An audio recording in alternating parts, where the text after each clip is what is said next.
بسم اللہ الرحمن الرحیم۔ سامعین و ناظرین، آج ہم آپ کو بتائیں گے کہ اللہ تعالیٰ نے سات کے ہندسے کو کتنی اہمیت دی ہے، اس کے بارے میں کچھ معلومات۔ اعضائے سجدہ 7 ہوتے ہیں۔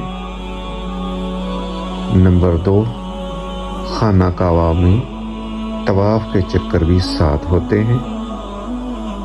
نمبر 3، صفا و مروہ کے درمیان 7 چکر لگانا ہوتے ہیں۔ نمبر 4، منی کے میدان میں شیطان کو 7 کنکریاں مارنا واجب ہیں۔ نمبر 5، جہنم کے دروازے بھی 7 ہیں۔ نمبر 6، رسول خدا صلی اللہ علیہ وسلم نے فرمایا کہ جب بچہ 7 سال کا ہو جائے تو اس کو نماز کا حکم دو۔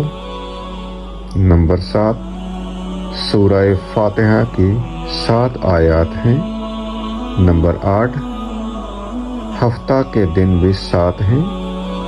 نمبر 9، قوس قزح میں 7 رنگ ہوتے ہیں۔ نمبر 10، تخلیق انسانی 7 مرحلوں میں مکمل ہوئی، اور عقیقہ کرنا 7ویں دن سنت رسول ہے۔